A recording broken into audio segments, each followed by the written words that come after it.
ನಮಸ್ಕಾರ. ಎಲ್ಲರಿಗೂ ಸ್ವಾಗತ. ಸ್ವಂತವಾಗಿ ಒಂದು ಗಂಡಸರ ಬಟ್ಟೆ ಅಂಗಡಿ ಶುರು ಮಾಡಬೇಕು ಅನ್ನೋ ಆಸೆ ಇದೆಯಾ? ಹಾಗಾದ್ರೆ ನೀವು ಸರಿ ಜಾಗಕ್ಕೆ ಬಂದಿದ್ದೀರಿ. ಈ ವಿಶ್ಲೇಷಣೆಯಲ್ಲಿ ಈಗಾಗಲೇ ಯಶಸ್ಸು ಕಂಡಿರೋ ಉದ್ಯಮಿಗಳ ಅನುಭವದಿಂದ ಒಂದು ಸಕ್ಸಸ್ಫುಲ್ ಬಿಸ್ನೆಸ್ ಹೇಗೆ ಶುರು ಮಾಡೋದು ಅಂತ ಸ್ಟೆಪ್ ಬೈ ಸ್ಟೆಪ್ ನೋಡೋಣ.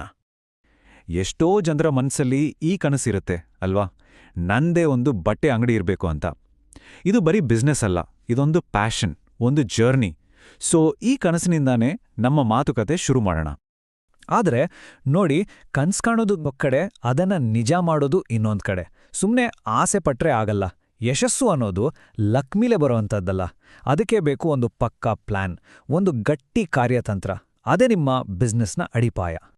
ಹಾಗಾದ್ರೆ ಆ ಪ್ಲಾನ್ನ ಮೊದಲನೇ ಸ್ಟೆಪ್ ಏನು? ಲೊಕೇಶನ್. ಹೌದು, ನಿಮ್ಮ ಅಂಗಡಿ ಎಲ್ಲಿದೆ ಅನ್ನೋದಿದೆಯಲ್ಲ, ಅದು ನಿಮ್ಮ ಬಿಸ್ನೆಸ್ನ ಭವಿಷ್ಯವನ್ನೇ ಡಿಸೈಡ್ ಮಾಡುತ್ತೆ. ಇದನ್ನ ನಿಮ್ಮ ವ್ಯಾಪಾರದ ಮೊದಲನೇ ಮತ್ತು ಅತಿ ಮುಖ್ಯವಾದ ಕಂಬ ಅಂತಾನೆ ಅಂದ್ಕೋಬೋದು. ಯಾವ ತರಹದ ಜಾಗಗಳು ಬೆಸ್ಟ್ ಅಂತ ಯೋಚನೆ ಮಾಡ್ತಿದ್ದೀರಾ? ಸಿಂಪಲ್. ಎಲ್ಲಿ ಜಾಸ್ತಿ ಜನ ಓಡಾಡ್ತಾರೋ ಅದೇ ಒಳ್ಳೆ ಜಾಗ. ಉದಾಹರಣೆಗೆ ಕಾಲೇಜ್, ಸ್ಕೂಲ್ ಹತ್ರ, ಅಥವಾ ಯಾವಾಗ್ಲೂ ಗಿಜಿಗಿಜಿ ಅಂತ ಇರೋ ಮಾರ್ಕೆಟ್ ಏರಿಯಾಗಳು. ಯಾಕಂದ್ರ ಜನ ಎಲ್ಲಿದಾರೋ ಗ್ರಾಹಕರು ಅಲ್ಲೇ ಇರೋದು.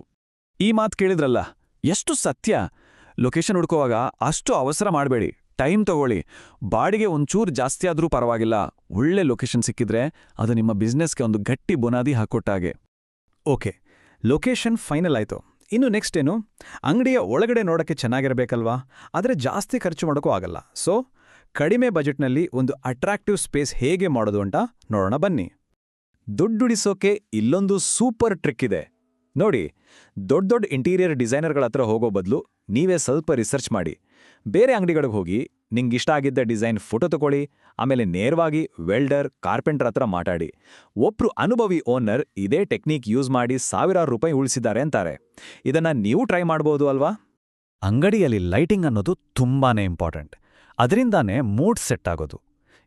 ಸರಿ, ಲೊಕೇಶನ್ ಆಯ್ತು, ಇಂಟೀರಿಯರ್ ಆಯ್ತು.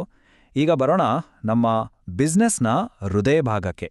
ಅದೇ ನಮ್ಮ ಪ್ರಾಡಕ್ಟ್, ಅಂದ್ರೆ ಬಟ್ಟೆಗಳು. ಒಳ್ಳೆ ಕ್ವಾಲಿಟಿ ಸ್ಟಾಕ್ ಎಲ್ಲಿಂದ ತರುವಾಗ ಏನೆಲ್ಲ ತಪ್ಪುಗಳನ್ನ ಮಾಡಬಾರ್ದು, ಇದನ್ನ ತಿಳ್ಕೊಳ್ಳೋಣ. ಗ್ರಾಹಕರಿಗೆ ಏನ್ ಬೇಕು? ಕಂಫರ್ಟ್. ಅದಕ್ಕೆ ನಾವು ಯಾವತ್ತೂ 100% ಕಾಟನ್ ಬಟ್ಟೆಗಳ ಮೇಲೆ ಫೋಕಸ್ ಮಾಡಬೇಕು. ಯಾಕಂದ್ರೆ ಅದು ಸ್ಕಿನ್ಗೆ ಫ್ರೆಂಡ್ಲಿ, ಗಾಳಿ ಆಡುತ್ತೆ, ತುಂಬಾ ಆರಾಮ್ ಅನ್ಸುತ್ತೆ. ಪಾಲಿಯೆಸ್ಟರ್ ತರದ ಮೆಟೀರಿಯಲ್ಸ್ ಅಷ್ಟೊಳ್ಳೇದಲ್ಲ. ಕ್ವಾಲಿಟಿಗೆ ಹೆಚ್ಚು ಗಮನ ಕೊಟ್ರೆ ಕಸ್ಟಮರ್ಸ್ ನಿಮ್ಮನ್ನ ನಂಬ್ತಾರೆ. ಲಾಂಗ್ ರನ್ನಲ್ಲಿ ಇದೇ ನಮಗೆ ಸಹಾಯ ಮಾಡೋದು. ಇಡೀ ಭಾರತದಲ್ಲಿ ಎಲ್ಲಿಂದ ಸ್ಟಾಕ್ ತರೋದು ಅನ್ನೋ ಕನ್ಫ್ಯೂಷನ್ ಇದೆಯಾ? ಇಲ್ಲಿದೆ ನೋಡಿ ಒಂದು ಕ್ಲಿಯರ್ ಗೈಡ್. ನಿಂಗೆ ಲೇಟೆಸ್ಟ್ ಟ್ರೆಂಡ್ ಬೇಕಾ? ಹೈದರಾಬಾದ್ಗೆ ಹೋಗಿ. ಒಳ್ಳೆ ಕ್ವಾಲಿಟಿ ವ್ಯಾಲ್ಯೂ ಫಾರ್ ಮನಿ ಬೇಕಾ? ನಮ್ಮ ಬೆಂಗಳೂರಿನ ಚಿಕ್ಕಪೇಟೆ ಬೆಸ್ಟ್. ಇನ್ನು ವೆರೈಟಿ ಬೇಕು ಅಂದ್ರೆ ಡೆಲ್ಲಿಗೆ ಹೋಗ್ಬೇಕು. ನಿಮ್ಮ ಬಜೆಟ್, ನಿಮ್ಮ ಕಸ್ಟಮರ್ಸ್ ಟೇಸ್ಟ್ ನೋಡ್ಕೊಂಡು ನೀವು ಡಿಸೈಡ್ ಮಾಡ್ಬೋದು. ಆನ್ಲೈನಲ್ಲಿ ಸ್ಟಾಕ್ ತರಿಸೋದು ಸುಲಭ ಅನ್ಸುತ್ತೆ, ಆದ್ರೆ ಹುಷಾರ್, ಇಲ್ಲೊಂದು ಎಚ್ಚರಿಕೆ ಗಂಟೆ. ಡೆಲ್ಲಿ ಮಾರ್ಕೆಟ್ನಿಂದ ಆನ್ಲೈನ್ನಲ್ಲಿ ಆರ್ಡರ್ ಮಾಡಿ ಒಬ್ರು ಬರೋಬ್ಬರಿ 30,000 ರೂಪಾಯಿ ಕಳ್ಕೊಂಡಿದ್ದಾರೆ. ಅಬ್ಬಾ, ಎಂಥ ಮೋಸ ಅಲ್ವಾ? ಅದಕ್ಕೆ ಸಾಧ್ಯವಾದಷ್ಟು ನೀವೇ ನೇರವಾಗಿ ಹೋಗಿ ಬಟ್ಟೆ ಮುಟ್ಟಿ ನೋಡಿ, ಕ್ವಾಲಿಟಿ ಚೆಕ್ ಮಾಡಿ ತರೋದೇ ಬೆಸ್ಟ್.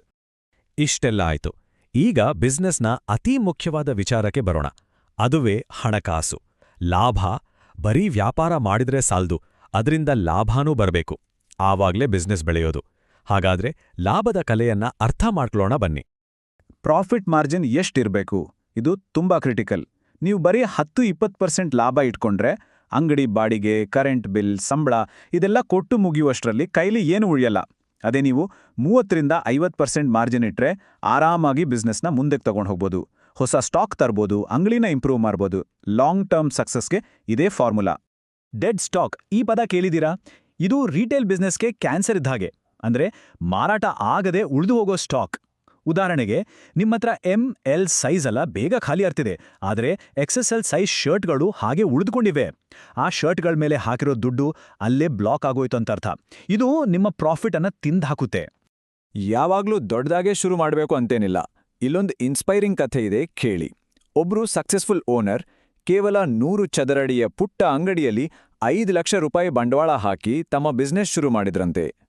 ಸೊ ಚಿಕ್ಕದಾಗಿ ಶುರು ಮಾಡಿ, ಕ್ವಾಲಿಟಿ ಮೇಲೆ ಫೋಕಸ್ ಮಾಡಿ, ನಿಮ್ಮ ಬಿಸ್ನೆಸ್ ಮಾಡೆಲ್ ವರ್ಕ್ ಆಗುತ್ತೆ ಅಂತ ನಿಮಗೆ ಕಾನ್ಫಿಡೆನ್ಸ್ ಬಂದ ಮೇಲೆ ಆಮೇಲೆ ದೊಡ್ಡದು ಮಾಡಿ. ಸರಿ, ಈಗ ಕೊನೆ ಹಂತಕ್ಕೆ ಬಂದಿದ್ದೇವೆ. ಬಿಸ್ನೆಸ್ಗೆ ಬೇಕಾದ ಎಲ್ಲಾ ಪ್ರಮುಖ ಅಂಶಗಳನ್ನ ನೋಡಿದ್ವಿ. ಈಗ ಯಶಸ್ವಿ ಅಂಗಡಿ ಮಾಲೀಕರು ಫಾಲೋ ಮಾಡುವ ಕೆಲವು ಗೋಲ್ಡನ್ ರೂಲ್ಸ್ಗಳನ್ನ ನೋಡೋಣ. ಇವುಗಳೇ ನಿಮ್ಮ ಯಶಸ್ಸಿನ ಬೀಗದ ಕೈಗಳು. ಇಲ್ಲಿರೋ ಪ್ರತಿಯೊಂದು ಪಾಯಿಂಟ್ ಕೂಡ ತುಂಬಾನೇ ಮುಖ್ಯ. ಮೊದಲನೇದಾಗಿ, ನಿಮಗಿಷ್ಟ ಆಡಿದ್ದನ್ನೆಲ್ಲ ಗ್ರಾಹಕರಿಗೆ ಏನ್ ಬೇಕೋ ಅದನ್ನೇ ಯೋಚಿಸಿ. ಕ್ವಾಲಿಟಿ ವಿಷಯದಲ್ಲಿ ಕಾಂಪ್ರಮೈಸ್ ಆಗಬೇಡಿ.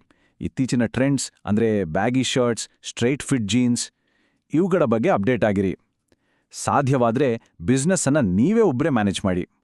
ಕೊನೆಯದಾಗಿ ಒಂದು ವಿಷಯ ನೆನ್ಪಿರ್ಲಿ, ನೀವು ಬಿಸ್ನೆಸ್ ಮಾಡ್ತಾ ಇದ್ದೀರಾ, ಚಾರಿಟಿ ಅಲ್ಲ, ಲಾಭ ಮುಖ್ಯ. ನೋಡಿ, ಯಶಸ್ವಿ ಬಿಸ್ನೆಸ್ ಕಟ್ಟೋಕೆ ಬೇಕಾದ ಒಂದು ಸಂಪೂರ್ಣ ಬ್ಲೂ ಪ್ರಿಂಟು ಈಗ ನಿಮ್ಮುಂದಿದೆ.